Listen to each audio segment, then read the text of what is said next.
Hello. Hi, how are you? Welcome to Photographiska. My name is Wendy Wyman. I'm the Director of Programming. Photographiska is a contemporary museum of photography, art, and culture with locations in Stockholm, New York, Tallinn, and now Berlin and Shanghai. We create space for photographers, artists, and thinkers whose work reflects critiques and informs contemporary society, introducing new perspectives to our community to inspire a more conscious world.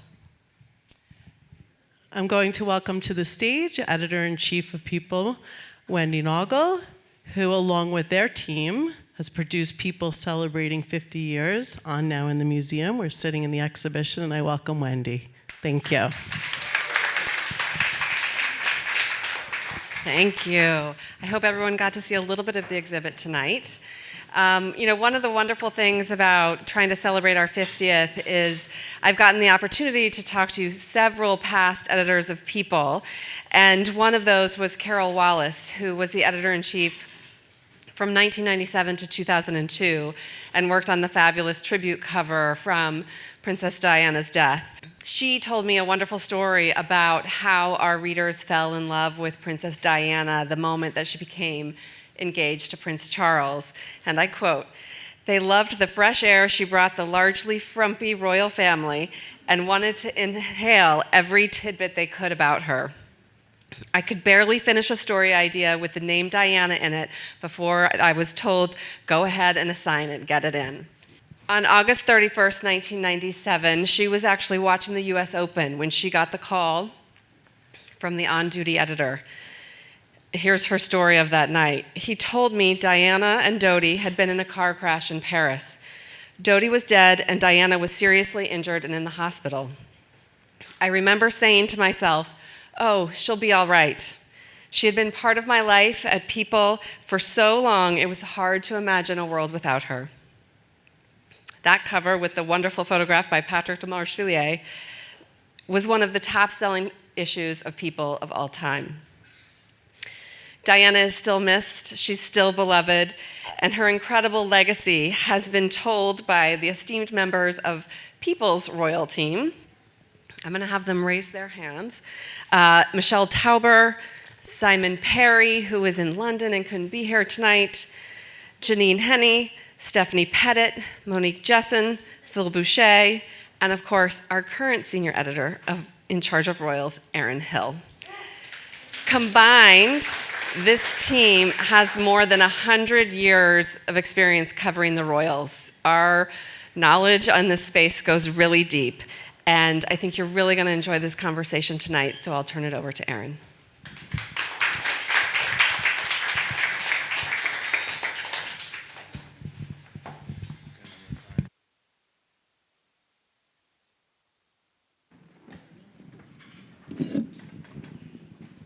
Well, thank you. Thank you all for being here. This is really exciting night. I can't think of a better way to celebrate People's 50th than to honor Princess Diana. And Princess Diana appeared on the cover of People a record 54 times. And she was one of the most popular People cover subjects. And here she is on her first cover in June of 1981, just before her wedding to Prince Charles, and just after her death in August 1997. And Carol Wallace, our editor-in-chief at the time, had debated whether to put her name on this cover, not knowing if in 40, 50 years' time she would be recognizable. But now we know today she's just as recognizable, if not more so. And she was known for so many things, as Wendy touched on, her legacy as a humanitarian, her approach to philanthropy, and how she changed the face and the course of the royal family to this day. And she also transformed into a global fashion icon. And we are so fortunate today to have two of the people who were with her on that journey and who are part of that transformation into her style. It is my pleasure to introduce Elizabeth Emanuel. Joining us from London, a renowned fashion designer who made her mark on the world as the designer of Princess Diana's wedding dress. Throughout her career, Elizabeth has designed for several members of the royal family and many well-named celebrities, from Elizabeth Taylor to Charlize Theron. And in 1981, Lady Diana Spencer reached out to Elizabeth and her former husband, David Emanuel, to create her wedding dress. And the rest is history, the most iconic wedding dress of the century. And that relationship evolved over the years with Elizabeth designing for Diana on multiple occasions. And so we're so delighted to have you here. Thank you for joining us. Thank you for having me. Thank you. We're also very fortunate to have one of Elizabeth's creations right next to her. That is, many people may not know, Diana's secret backup wedding dress in case something had happened to the original. And Elizabeth has crafted that from the original sketches. She'll tell us a little bit later about what happened to the original. But this is online, alone tonight, one night only exclusively, thanks to Renee Plant, right here in the front row. We'll hear from a little bit later. She is of the Princess and Platypus Foundation and director and curator of the Princess Diana Museum in LA. So welcome, Renee. And I'm also delighted here to welcome Richard Dalton, joining us from California, but hailing from Scotland, Edinburgh. And Richard's remarkable journey with Princess Diana began when she was just 17, came into his salon. Yeah, that is correct. She was 17 when I first met her. And you officially became her personal hairdresser during her tour of Australia in 1983. Yes, that was the first tour. I think it was 1982. Yeah, and as her personal hairdresser, Richard saw her every day for more than a decade, crafting some of her most iconic looks, and even gave Prince William and Prince Harry their first haircuts. Sometimes twice a day, depending on the tiara. After his time with Diana, Richard served as creative director of hair care for Clairol and was fashion director for Paul Mitchell. Correct. Eventually settling in Southern California, where he continued to work with some of the biggest names in Hollywood, from Sophia Loren to Jane Seymour and even Katy Perry. Even Katy Perry. I knew Katy Perry before she was Katy Perry. So welcome, Richard. So honored to have you both here. Thank you. Thank you very much. Elizabeth, I'd love if you could walk us through a little bit, tell us a little bit about the dress right here, and how it came to be, and what happened to the original. So this is a dress that never was, but might have been, you know. Elizabeth, we'll have you speak so everyone can hear. I got a bit worried as we were making the royal wedding dress, and I thought, what would happen if somebody broke in, or there was a fire and the dress was damaged? And I like to be prepared for the worst, so we decided we would make a mock-up. It was never finished. It was like 3/4 finished because we thought it would be unlucky to finish it completely. And it was just hanging on the rail in case some disaster happened. And fortunately, it didn't happen, but they just remained on the rail. And because we thought it wasn't important, it just sort of vanished over time. I don't know what happened to it, but I kept the photographs.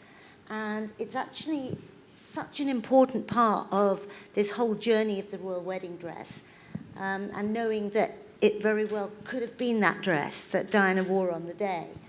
But I decided that I would actually remake it, and so I did that for Renee, and it's preserving a bit of history. The fabric was created specially for it by a company in Switzerland. And they redid the actual pattern. It's really beautiful and incredibly intense and took a long time to make it. You'll notice it's in white, whereas obviously the royal wedding dress was in an ivory colour, but wanted to do it in white. Oh, there I am. And obviously you couldn't do the train or do anything like that. It has no lace on it. But we happen to have that fabric there in stock, and so it just hung there. And I have to say, it gave me a bit of peace of mind to know that that dress was there should anything happen. And it's true that Diana did not know about the dress. Diana didn't know about it, and I didn't want to tell her really because I didn't want to panic her. And we took enormous precautions to keep the dress safe. And we had 2 security guards, Jim and Bert, who watched over the dress every night. And then it was a massive metal cabinet that we locked the dress up in every night. And so it was very safe. Mm-hmm. Yeah. If you could tell us, take us back to that moment when Diana called you herself to ask you to design her dress. So I was in the studio, in the showroom, and there was a bride there. We were doing a fitting for a bride. And so she was just standing there really starkers because she just changed. And then the phone started to ring, and it rang and it rang, and nobody was picking it up. And I said, "Oh, I'm so sorry. I'm just going to have to take this call." And it was Diana. And she said, "It's me, and would you do me the honor of making my wedding dress? And you can't tell anybody about this. There's not going to be an announcement, so you've got to keep it very secret." And it was such a special moment because I thought my life was going to change, and David's life, it's never going to be the same again. It was that moment in time. And I was so excited. And the poor client was standing there with no clothes on. And I said, "Sorry, my brother's had a baby. I'm just going to have to run upstairs." And I ran upstairs and saw all the girls there and David and jumping up and down. "We've got it, we've got it." It was the most amazing moment, really. And then I had to go back to the fitting afterwards and not say anything, which was really difficult. And if you could just tell us what goes into trying to design a royal wedding dress, the essence of a royal wedding dress, while also reflecting the times, which the 80s was such a fashion-forward decade. Well, it was a fabulous time, the 80s. It was all about romance and frills, and there was all these bands out there in Spandau Ballet and Adamant, and you remember all of that period of time. It was the most creative, amazing time, yeah. And the style that we had at that time was very big skirts, ruffles, and all of that. And when Diana came to see us, that's what she really liked. And the aim was to make a fairy tale princess dress. And we knew that St. Paul's was going to be where the wedding was, and that's big, and it needed a big dress, and we wanted a big train. And, we were students. We loved drama. Nobody was telling us what to do. We had free reign. We could have done pink polka dots. Nobody told us what to do. I think probably designers now get a few instructions, but we just went a bit crazy. And I think that was the fun of it. And I think that's why the dress was so special, because we were a perfect match, I think, with Diana. There was an innocence about her. There was an innocence about us, first time ever doing a dress like that. And also the images from that dress as Diana climbed the steps. And she came out of the coach, and her train was still in the coach when she was halfway up the steps. And we were watching at the top of the steps, and all we could see was a head bobbing up and getting closer and closer to the top. And there she was. Suddenly it all became very real. I still get chills when I think about it. Although it was like 43 years ago, it was such a huge space, and there was Diana, and she was just so calm. Yeah, I wasn't. David was, but I wasn't. Especially when I saw some of the creases, there was a moment of panic. And Richard, you know a thing or two about her hair that day. I know you have some thoughts on Diana's hair on her wedding day. Yeah, I didn't do the hair. Your assistant did the hair. My assistant, Kevin, who did Diana's hair, because she used to come into the salon in Bond Street. I did her sisters do hair, and they'd come in, bring Diana, and I was busy, and I used to say to my assistant, "Kevin, can you do her hair? Can you just cut it?" So it became a regular thing with Kevin, so it happened how Little it was. did you know. No, did I know? And Kevin did the hair, but I told him all night before, "You do this, you do this," and he was, I believe, took the rollers out too early. Do you think it was a little bit? It came quite low on her head with the tiara. Yeah, and I think everything. that was a last-minute thought. The tiara. Where's she going? And it looked like it wasn't right. Anyway, that's just my opinion. It was. Yeah, because you need a lot of experience to be able to put the tiaras on, and you need, the fullness, and all of that. Yeah, I know stuff. fullness. Yeah. I know big hair. We have the big hair, so. Yeah, I mean, it would take a lot of foundation to actually support the Yes. tiara. And you said, speaking of big hair, that Diana loved that look, the dynasty Well, years, it got as you that called way. it. Yeah, she liked. I really took over after Australia full time. Yeah, tell us about that. How does one become Princess Diana's personal hairdresser? I don't know. Kevin was to do 1 week in Australia, and I was to do 5 or 6, or however many long it was. And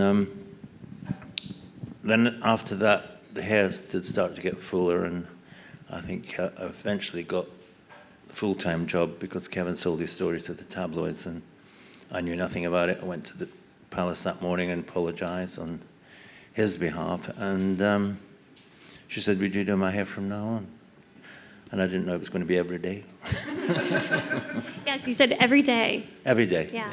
Every day Even days didn't have public appearances, she still wanted to. When she had the weekends in Highgrove, or there was started every other day, and then it got every day. And after a decade, it was definitely every day, sometimes twice a day for tiaras. But the weekends were usually, my day off. And tell us a little bit what she was like getting ready for an event in the chair as you're doing her hair. Well, I would see her every morning, and obviously she had an event every day. But the other thing would be probably coming back in the evening or 5 o'clock to do tiaras for the evening gowns and things. And what was her mood like? Was she playful when she's getting her hair done, or a little more serious, getting into mode for stepping out? I don't think we were ever serious. It was always fun. But you gauged it like you do any client. You engage, how's it going to be? Some days it was 15 minutes to do a blow dry. Sometimes it was half an hour, depending on exactly how or where she was going. And tell us a little bit about styling the hair with a tiara. What goes into that? Well, I'm a hairdresser. Kevin was a hair cutter, and that is the difference. And my mentor was Monsieur Alexandre from Paris, and his clientele was Princess Grace, which Diana and I both loved. And actually, our first solo engagement was to Princess Grace's funeral. So I did her hair about 5 o'clock in the morning, and she flew to Paris, to South Monaco for the funeral. But it really depended on the type. We put her hair up a few times. And you said she preferred her hair down. No, she wanted to grow her hair at one point, but which woman doesn't? Tickle. Zach, if you could take us to slide 9. There's a moment that you said was the moment you realized how big of a deal her hair was, and this updo in particular, State Parliament in 1984 caused a bit of an uproar in the palace. Well, the opening of Parliament is something that is unique. I mean, where do you do a tiara and wear an white evening gown in the middle of the day? It was the opening of Parliament, so we got excited and put the hair up, but never thought it was going to be what it turned out to be. It was like press going crazy, but there was no actual photographs on eye level. It was all like taken from above. And there was thought that she was upstaging the Queen with a look like this. No.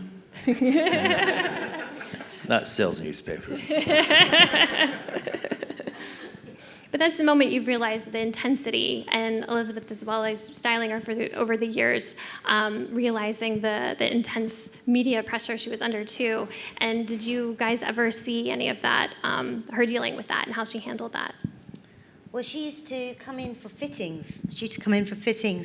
And there would be loads of people outside. They seemed to know when she was coming in. And her detective would wait outside. But she coped really well. I think she felt that it was like a little oasis, our studio. And I was just saying to Richard, I wish I could have taken some pictures, but we never did at the time. We felt that was too intrusive. Hence, there's no pictures of us all, together.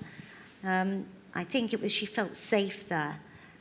But she was really good. She didn't really show any fear or anything like she was being harassed at that time. You know. It's like she'd call me sometimes, say, probably when she was at Windsor Castle, can I come and have my hair done at your apartment? I said, yeah, not a problem. And Peter, the detective would always say, 5 minutes, 5 minutes. And then 5 minutes, I said, the door's open, you know, the door's open. So then she would run up the stairs because I had a Muse house. And she'd come in and we just would do hair. And it's how I met Renee was one of the questions at the question and answer thing I was doing on the Queen Mary. Renee said, how did you wash your hair over the kitchen sink? And I went, what? So I was caught out. But she used to love coming to my house as well because it was normal. But I used to have people like Benazir Bhutto, you know, the Prime Minister of Pakistan, and her mother, they would come. She'd have a perm over the kitchen sink, so it was all very normal. If we could go to slide 11, this is a full circle moment I love because, Elizabeth, you designed this green satin gown. Yeah. And Richard, you're responsible for the did the necklace hair. as a headband. Wow. Where's she been? So tell us about that decision. Did you tell her, like, why don't you try the necklace as a headband? No, it was, you know, we were in Australia and, you know, something exciting to do. And I think she had sunburn on the back of her neck, so that's a choker. So what we decided was to make the headband of it. So I asked Evelyn, her lady, who was her dresser, for about 6 inches of knicker elastic. So she said, what's knicker elastic? I said, well, it's like about a quarter of an inch thick, and it keeps your granny's knickers up. So I tied it on one side and then put it through and pulled it and then did the hair around that. And that was another insult to the Queen, according to the press. It was like... And talking about her style transformation, if we could go to slide 10, Elizabeth, you dressed her on so many different, slide 10, Zach. There. You continued to design for her for many years. And can you talk a little bit about her style transformation? Because I remember you said when she first came to your studio, just 19, she didn't know anything about fashion. And so you kind of introduced her to. Yeah, so if you look at those early pictures of her, and she used to wear little high neck things and cardigans and full skirts. That's when we first met her when she was like 19. And she wasn't really into fashion. So I think that was her first introduction, was coming to the studio and seeing all the dresses that we had there. And then, so we dressed her in a lot of things, very romantic, very, you know, net skirts, sequins, all that kind of look then. But the black dress that we did was the real transformation into a fashion icon, really. And she came in and we had all these black dresses lined up. And that one had been worn by somebody else, actually. It had been loaned out for a charity do. So Diana knew that. We said, you know, this has gone out for press and all sorts of things. But she loved it. She looked so good in it. And it was a grown-up dress. That was the thing. And so when she wore it, I think everybody went a bit crazy. The press went mad. Because it's black, a black dress, you know, which apparently you're not supposed to design for the Royals unless it's for a funeral. Well, we didn't know that then. And we just thought, oh, she looks fabulous. And there's a lot of cleavage, and she's got great cleavage and shoulders, and, you know, so we didn't think about anything apart from that. And then there were all these pictures of her getting out of the car and showing a bit too much cleavage. And that's all the press was writing about after that. And we were a bit upset because we had some press telling us off, saying, how dare we do that? And then we got a lovely letter from Lord Snowdon saying, ignore what all the press is saying. We thought she looked fantastic and she loved it. And so, but I think that was the transformation. That was the minute that she turned into this like beautiful, sophisticated fashion icon, future princess with that dress. That was, you know, the transforming thing. And Richard, I'd love to hear about some of your favorite hair moments that you crafted for her. Probably my favorite would be Thailand. I think we have that one, slide 13. And that was the first time we used flowers. But normally when the princess traveled, it was always a quirky something for the country we were traveling to. Japan would be white with the big red suns all over it and the red hat, everything. So Thailand was the purple and shocking pink dress. So I said, why don't we put orchids, because that's the flower of Thailand. She says, where are you going to get orchids? I said, I'll find some. So I ran around the Imperial Hotel, pinching them off the flower arrangements. So they all kept saying, what are you doing? I said, I'm stealing flowers for the princess. So we came up with this look, and it's my favorite. What did she think? She loved it. She did. Yeah. Yeah. She must have got a kick of you running around the hotel Oh, yeah. picking flowers. And I also, slide 15, that was interesting that before she wanted to cut her hair or anything, you paid close attention to how you needed to do it a little bit at a time, so it didn't get too much of a reaction. That transpired after the opening of Parliament. We decided that whatever charity she was representing and everything, the hair would sometimes take it away from what she was actually doing. So we were going to Saudi Arabia, doing the whole of the Arabian countries and whatever there, and she wanted it short. So we used to cut it probably every other day, about 1/4 of an inch, and then another 1/4 of an inch. So by the time sort of 8 weeks passed, her hair was short. Nobody noticed. And I have to ask you, next slide 16, about the first haircuts you gave to William and Harry, and do you remember those moments? Yes, very much so. But she trusted me enough to go up to the nursery on my own. So she wasn't there for those Yeah, and I think we haircuts. discussed about your baby's first haircuts. That's right. I'm gearing up for my daughter's first haircut. Yeah, And and so I wanted to know if Diana saved a lock. I did an article once for an editor of a hair magazine, and what's the difference and what's the problem of doing the girl's first haircut, cutting the curls off, cutting, and the drama, and she was all excited and all terribly worried about it. I said, the problem is the mother. That's the problem. And apart from that, that was the end of the article. But Diana trusted you to just go up by Totally. yourself. I went up to, I used to go up to the nursery just to see them anyway, because William, when he saw me at the door coming, he always got the chair and put it on the coffee table.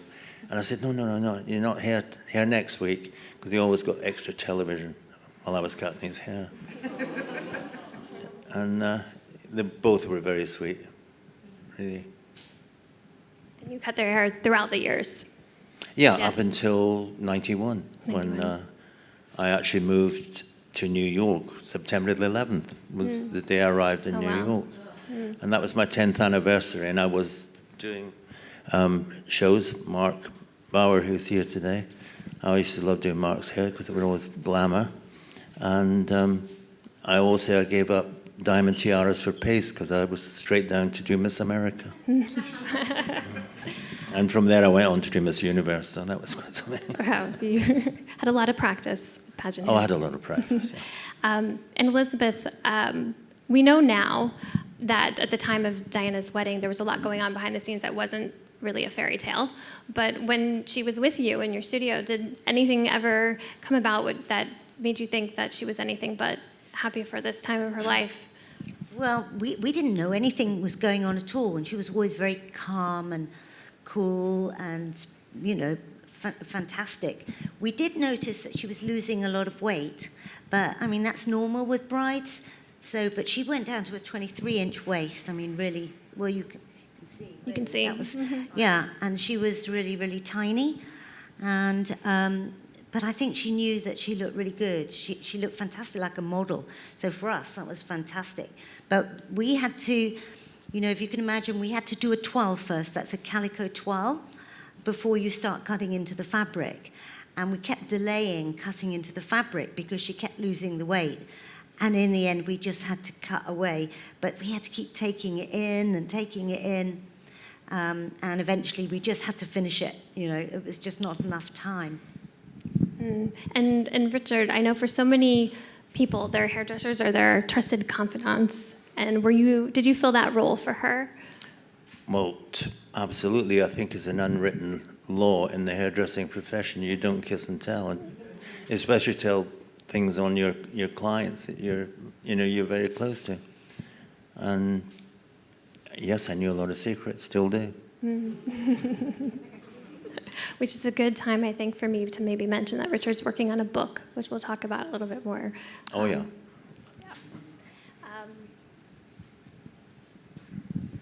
And so, Elizabeth, I also want to talk to you about just how she stayed in touch with you over the years. And I find that always we under our coverage, we love when Kate or Megan, they wear their wedding dress designer. And just to see her support you throughout the years with your work, what did that mean to you? For Diana, we did quite a lot of things for her. And there was something that was so moving that happened was for quite a long time, we didn't see her. And I got really worried. And the press started writing things like, you must have upset her, what's going on, and terrible things. And I actually got quite ill, thinking, oh my goodness, what's happened? Why does she hate us, And then in the end, my dad got in touch with the private secretary and said, we hope everything's all right. Liz is really worried in case they might have upset her. And the next minute, we had a phone call from Diana, and she'd heard about it, and she'd been going to see other designers, as people do, and didn't realize that we were getting attacked by the press, and immediately said, right, I need you to design my Middle East tour outfits. I want you to be in a documentary. I want you to come to Kensington Palace. I want you to do this, that. And it was just, it was so incredible. And we took it so seriously because, we loved her. What she's like. We just loved her. And the thought that we might have done something to upset her. And then as soon as she found out, suddenly we were part of it again. And there was it was great. We were in her book and everything. We had a lot of fun. That was the thing with working with Diana. She's great fun, right? Extremely good fun. Yeah. Yeah. So you did... People always used to say to me, well, do you really like her? I said, well, yeah, would you do somebody's hair every morning if you didn't like them? Yeah. And I love a story you tell, Richard, of how she was such a fan of the show Dynasty that she made you watch it on nights she couldn't watch it. Oh, yeah. Yeah, I wasn't So she allowed could to tell go you out. you could tell her what she missed. I had to tell her every morning because she said to me, Richard, you can't go out tonight. I said, why? She said, Dynasty's on. I said, okay. So, and she said, I want to know all about it in the morning because I've got to go to some boring reception. So I just said, I'll tell everything. So I had to watch it with a great detail. But one time we were in Palm Beach, I think it was, and it was a very big gala night. It was the night that I asked Gregory Peck to dance with her. Because she said, when I was doing her hair, she said, oh, nobody will ask me to dance, and I'd really like to dance. So I saw Gregory Peck, and I went over to him and said, excuse me, Mr. Peck, I'm Diana's hairdresser. I know she'd love you to dance with her. And he shuffled over. He had very large feet, actually. And he sort of shuffled over, and the lady, that was Mrs. Beam, was the lady who was dancing, and I had to, he said, well, you've got to look after this lady. So I thought, I've got to dance with Mrs. Beam. And she was a little tiny lady. She was so sweet. So what do you say? I said, well, I love your dress. It's very nice. She went, honey, this was a tablecloth. And you can see the wine stains on the bottom. So she had her dress made out of a tablecloth. So you were making sure her dance card was full. Pardon? You were making sure her dance card was full on those events. Oh, yeah, absolutely, yeah. But she saw me talking to Joan Collins as she was leaving. So that morning, when I went to do her hair, she heard me coming in the door, and she went, Richard, good morning, Your Highness. And she said, what were you saying to JC last night? Oh, I said, I was just saying how fabulous she was, and so happy she just got married. And then she went, oh, yuck. Get on with the hair. And I find it really interesting that in around 1988, Prince Charles banned hairspray at the palace. He was an early environmentalist, and so that was his move. So how did you guys work around that? That was my Elnet days. Elnet was the hairspray that we always used, and we traveled with gallons of it. And I was watching TV, and it was on the news that Charles had banned all aerosol hairsprays from the Kensington Palace and anywhere else that there were. And I thought, oh dear. So anyway, the phone rang, and it was James Whittaker. And he said to me, what hairspray do you use on the princess? So I thought, it's non-aerosol pump action, He said, no aerosol, no, non-aerosol pump action. So when I got to the palace and I said, you know, there's a hole in the ozone. And she went, really? She said, what's that? I said, it's about the size of your dressing room and it goes straight up. But she also had, when we were in Venice, she was going down the canal in the barge and she sees a can of Elnet bobbing up and down. And she just said to Charles, oh God, I hope Richard doesn't fall in it. I mean, the humor definitely comes across, and it sounds like for all the times that you were with her, just had so much fun. Oh, yeah. Yeah. Yeah, because on the yacht, every time I went on the yacht, I always got a cabin closer and closer. And the yachties, as they were called, said, if that hairdresser comes on, they're going to be in the same room. Because I was always shouting distance.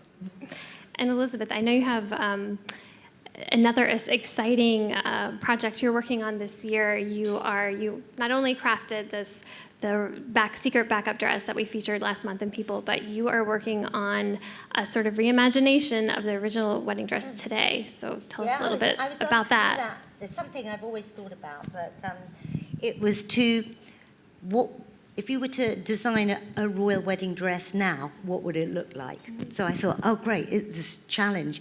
Not trying to reproduce the original, of course, but just, you know, I've learned a lot in 43 years, and just to have another think about it and to look at it in a different way, inspired by the original. So I've called it the sequel. So we see what happens. It's just going to be a lot of fun for me, to be honest, just to see what I would do nowadays, because it's so different and I've learned so much. I'd love to get both of your opinions on more current royal wedding dresses and hair. If you think of Kate Middleton's wedding dress, what were your thoughts on her dress? I thought it was very beautiful, but it's just it was kind of very traditional, and it was right for Kate. She looked fantastic in it. I think I was expecting more. My daughter actually said, oh, there should have been a Union Jack inside, you know, just some little crazy detail in there. But it was very beautiful, and you know, nothing like Diana's, but Diana was just such a unique one-off person. We could have got away with doing what we did with Diana, but, you know, so it was very beautiful. I had to comment on it, and the lace was lovely, but it was very traditional. Like most royal wedding dresses are very traditional and perfect. Mm-hmm. Like Duchess of York's dress was so perfect, but I think when they're so perfect, they're hard to remember later on. If you're going back in time and trying, I mean, who remembers them, really?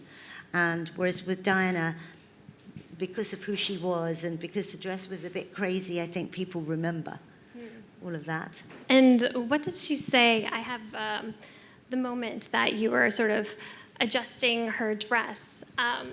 If we could go to slide 8. If you could take us back to this moment, because that's you adjusting her train. Well, I did the bottom bit because I'm short. David did the top bit, and that was when she come up and we were just straightening the train. It's funny seeing that picture again, actually. But, yeah, it was surreal. The whole thing was very surreal. I was suddenly aware of all this space in St. Paul's. It was huge, and we were like little ants in there, you know, and Diana was so calm, and we were so nervous. I was especially nervous, but we just pulled the train out, and that was it. Our job was done. And then, of course, we didn't see any of the wedding because they stuck us behind a pillar, and we had to watch on the video, you know, and then halfway through, we were whisked away back to Buckingham Palace to get ready for the photograph session. And so we waited a long time, desperate for a glass of water, nothing. Nobody came. And then we were ushered into the throne room, and we got Diana ready.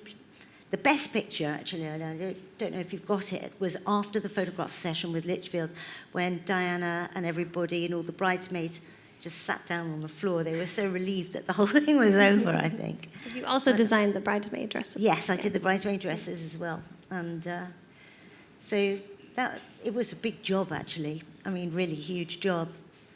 Because Diana used to bring the bridesmaids in to us once. They'd all been roller skating in the park, and they all arrived on their roller skates. That was good. Yeah, it was so many amazing memories. But the best was Diana used to drive us backwards and forwards to Buckingham Palace. And that was fun because people would do a double take. So we'd be in the car and they'd kind of look and they'd see Diana driving us. At the traffic lights, we'd all be stuck.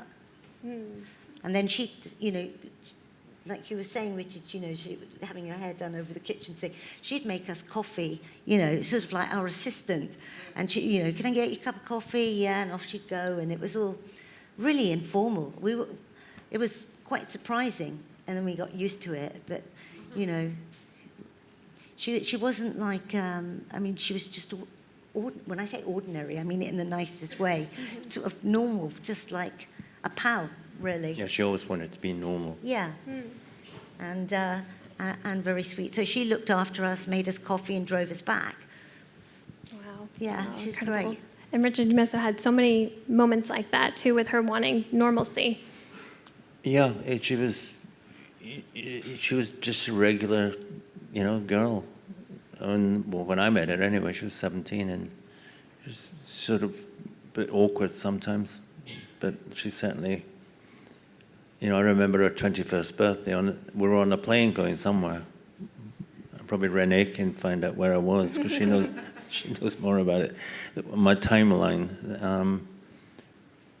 But she was always good fun. And they always had somebody's birthday on the plane. There'd be a birthday cake. Or, we'd all be chatting and she'd be sitting on the arm of my chair. I remember once at a Christmas party, the Prince and Princess always moved around, so they took everybody in. And I was sort of chatting to a lot of people just after lunch, and suddenly I got somebody leaning on my shoulder really close to me, and I turned around, "Oh, Your Royal Highness." She went, "Oh, shut up, Richard." And I was always like, I'd spend time around Christmas time with the boys to cut their hair. Diana would do her hair, and sometimes our husband, who is now the king. And I came out to the reception, so I came out the back door, and the lady said, "You've got to line up and shake your hands." I said, "I've just been with them for 4 hours." So anyway, I said, "No, don't make me. You've got to line up and shake their hands." So, and then she said, "What are you doing here?" I said, "I don't know. Lady in waiting told me to come and shake your hand." Always did what I was told. And towards the end of your time with her, it was obviously more tumultuous years. And what did you see in her transformation during that time? Well, just every day. There was always, she was always keen fashion-wise to do something. And jewellery-wise, she had a box.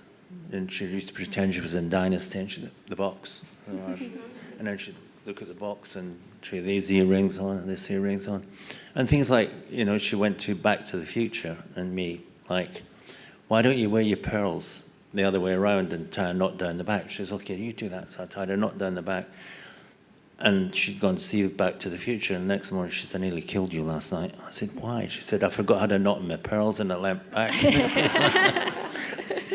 Severe spine damage, I think. So after spending every day with her, and then you make the decision to move on and embark on new things in your career, did she stay in touch with you? Yeah, is a little, because I obviously had gone to New York, and I finally was working between New York and Los Angeles, and it was busy, and she always used to ask every time she passed my house, "Have you heard from Richard? What's Richard's doing?" And normally it was Paul Burrell. He didn't know anything. But we kept in, and obviously I knew a couple of the people who worked there. But she just said to me, "I think you want your freedom back," And when you think it was every day, that was my life, basically. And when I had the freedom and trying to get back to being normal, Miss America, it was stressful. And when you think back on it, yeah. Yeah, I mean, you both look back on those times. What do you remember most? Is there a certain memory?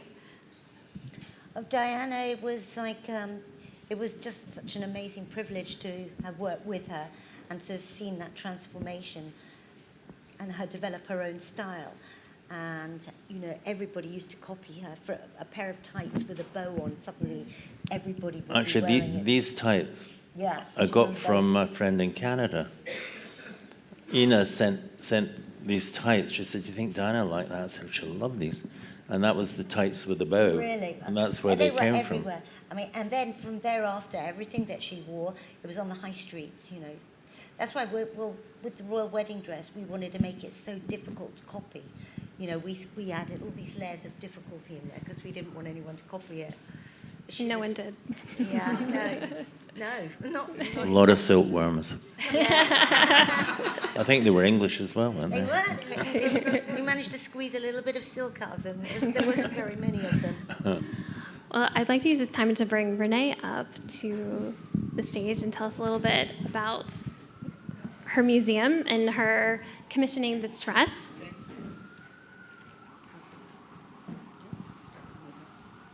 Renee has just written my book. I've heard all these stories before, but you guys are so blessed to be hearing them from Richard for the very first time tonight, and to be able to have Elizabeth Emanuel and Richard Dalton in the same room. You're literally getting a treat from royalty. To be able to preserve history like this is such a gift, and to be able to share it with everybody and to preserve it. So. And Renee, you have a very memorable story of when you first met Diana when you were just 12 years old, actually on that first tour of Australia. I did. I was one of those girls that were so excited. It was the kids come out to meet royalty tour, and so I was one of those kids. And I remember going on a field trip, and Diana was on my side, because when Charles was on your side, everyone didn't want to be around Charles. You had to be on Diana's side. And I was blessed enough to be on Diana's side, but she came out, there was all this paparazzi, and she stood right in front of my face. I looked up, and I was speechless for the first time in my entire life, and she waited. She didn't just walk by and shake your hand. She literally waited, looked in my eyes, and I just felt like, oh my gosh, there's my princess. She's right here. And with that, I didn't say anything, so then I was annoyed with myself because I didn't say anything, so I ran under the barricade again, and I'm running behind the royal procession, lady in waiting, and Charles and Diana. And a friend of mine says, "Oh, Renee, she's dropped something in the dirt." And I bend down and I pick it up, and it's this tiny little clay platypus that someone had given her. And I ran over to a policeman, and I thought, oh my gosh, I'm going to give it back to Lady Di. The policeman's going to open up the door, and I'll get in the Rolls Royce, and I'll give it back to Diana. And he basically did the best thing he could ever do, which he closed my hand, and he said, "She must have dropped it to give it to you." And with that, this tiny, I get emotional, really, like thinking about it. She had this incredible gift to make you feel so connected with her. And so I've held on to this tiny little clay platypus from the age of 12. 35 years went by, and you couldn't have even told me I would be in a position where I was collecting pretty much all of Diana's old historic real items that she's worn, 2,700 of them in one place called the Princess Diana Museum. I felt there was a period of her life after the divorce and her death that there was a lot of pieces that were being sold at auctions but being scattered aimlessly kind of around the world without any true meaning behind them. And so I felt compelled, and it was that tiny little clay platypus's fault, I'd never figure, to put them all back in one place. And so I've created a foundation called the Princess and the Platypus Foundation, and it's to honour children's charities, because I also own a preschool in Los Angeles, and to give back to children in charity format in her honour and her legacy, but more so to inspire younger generations, honestly, that weren't around when she was alive, to inspire them to be able to understand her true life and legacy. And you even got the blessing of William and Harry for this museum. I did. I would not have done what I did without asking their permission. So I did write to them very early on, and I told them the platypus story, and they wrote right back, and they said, I told them about starting the foundation and the museum, and they said, we can't get involved in the charity right now, but we give you our blessing. And so they were involved in other charities at the time, and I said, that's fine, as long as I get your blessing. And so they did. And that's what got me going, and I haven't stopped since. But yeah. And you developed a wonderful friendship with Richard, and so excited to announce, I think, for the first time that you all are working on a book. That was after the kitchen sink question. Yes. We have to share. We had a mutual friend that told me the story, so I didn't really know, but the mutual friend told me, and I literally was like, they open up the questions to all the people, and I was like, Hi, I'm Renee. Can you tell me what it was like washing Diana's hair in the sink? And he just went, how do you know that? But I loved hearing the stories, and I think that's what is really so wonderful, is to be able to preserve the stories from people that really did know her, like Elizabeth and Richard, and preserve them. And so part of the project of the museum is I actually interview people so that they will share their stories about their life with her and the item in the museum. So that's kind of a connection, a personal connection. And it really struck me when you were saying that when she spoke to you, really you felt connected. And I think that's something that you guys touch on as well. And if, I think before we open up to questions, if you could each maybe just say like what she had that made her so special and that made even a little 12-year-old girl feel so connected to royalty. It's really hard to define. Some people just If you have could this, speak something that makes you feel very comfortable, that they're really sort of focused on you and they're talking to you, that they really care. And she was an extraordinary person. I've not met anybody like that, really, that immediately makes you feel comfortable and, that you're with a friend. And that's how I remember her, really. Just, and no airs and graces, no nothing. She just, there's a person that would race up the stairs to say hello to everybody and say hello to our kids. And, just everybody loved her. That was just her nature, very good-natured. And Richard too, that ability she had. Yeah, she was extremely special. I've never met anyone, and probably never again. But her beauty was from inside as well, because I would do her hair, as I say, every morning. And she was more beautiful in real life than she was actually on camera or paparazzi. She was like stunningly beautiful. And my other favorite was Princess Grace, and her and I had this thing going on. And, it was... and she actually, the night she wore the black dress was the night she met Princess Grace. Yeah, some wonderful pictures there. That was her first meeting. But I think Grace understood the truth of being a princess and tried to guide Diana in that sense. I was going to say, I think the way that Grace's life went is tragically like Diana's. Mm-hmm. Yeah, it did sound like she made a real impact on her early on, meeting Princess Grace. But, the sad part, I think, was first solo engagement was that morning that she flew to Monte Carlo to her funeral. But it was like in Monte Carlo with, I think, Carolyn Walker did the dress. And I said, you've got to have a long scarf, like, Cary Grant was in the movie with her. So she said, I'll go and get the scarf. So she had that long scarf, and To Catch a Thief, I think it was. Mm-hmm. But we tried to, and again, my mentor was Monsieur Alexandre, who was a long hair specialist, which I like to think. That's why I get my hands on Catherine's hair one of these days. Well, it's such a treat to have you all sharing your memories and your experiences with her and keeping her legacy and memory alive. And I'm sure there's some questions for the audience, so open it up. Let's raise your hand.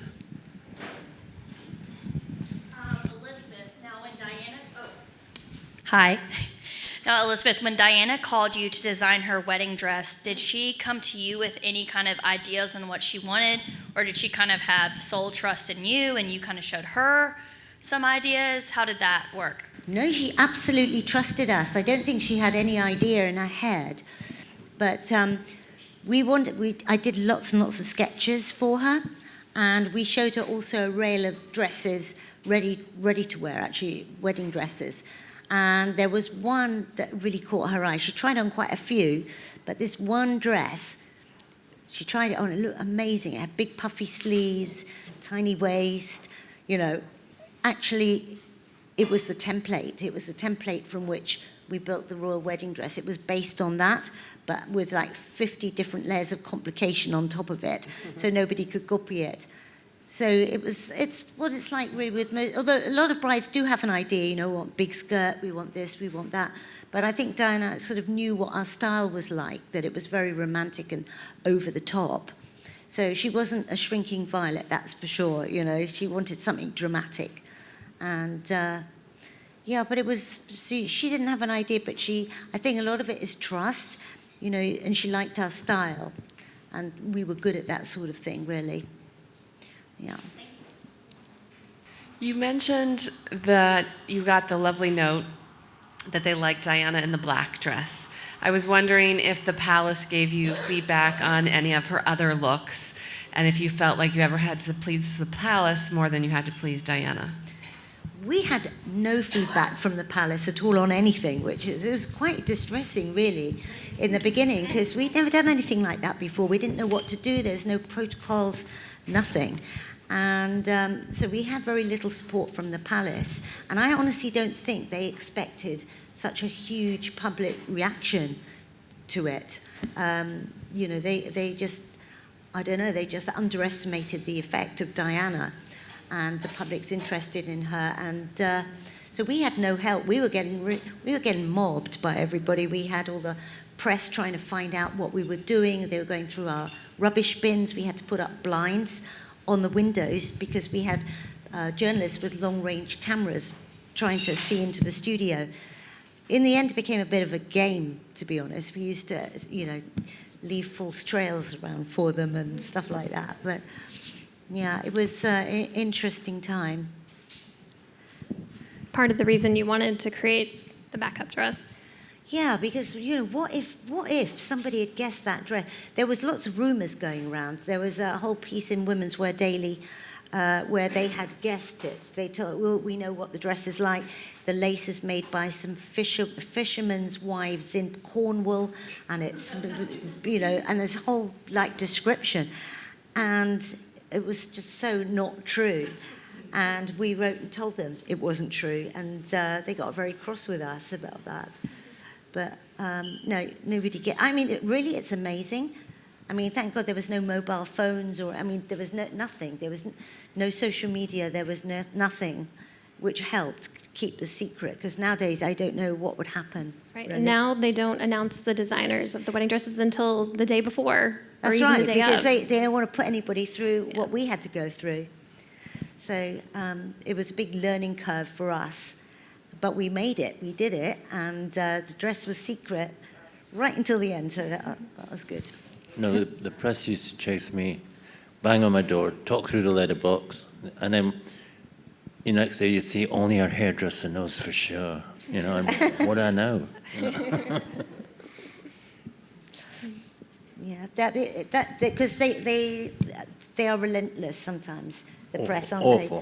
they? Yeah, and they were after our girls as well, and our girls were fantastic. They were offered loads of money if they would give them some information. Yeah, terrible. And we all loved Diana so much, there was no way that any of us were going to disclose anything.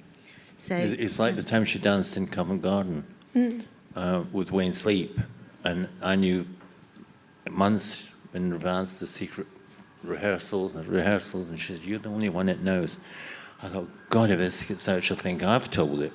So I knew the whole thing, but that night I was in Covent Garden, and I was so hot. I think, oh God, and I knew what was going to happen, and I was like, thank God I can't keep the secret anymore. It's out. But you can keep it secret. For those who don't know, Richard really hasn't spoken about his time with Diana at all. And so it's such a real treat to have you here to talk about your experiences, because I know you don't do that. I know that. Yeah. But again, it's when the press asked you, well, put this secret and that secret, and I used to say, well, what if your hairdresser told the secrets about you? Would that be front page? But you are now with the book, right?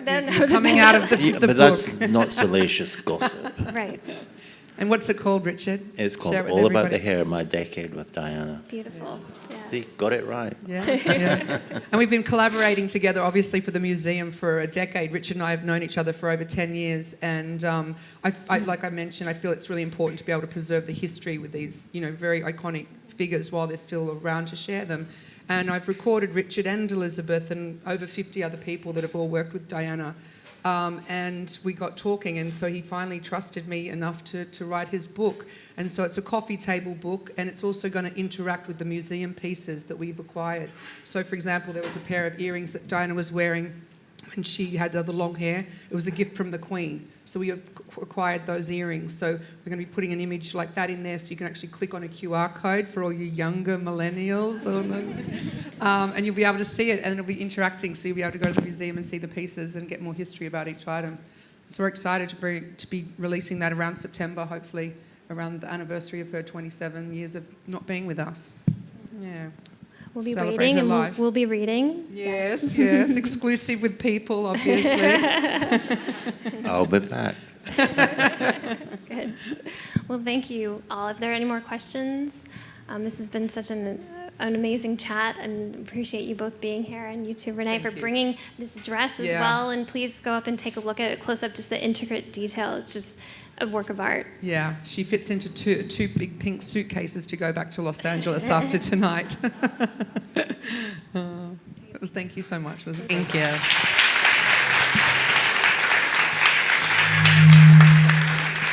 Thank you all so much, and enjoy the museum. Enjoy all the exhibitions that are on, including the People exhibition. Thank you.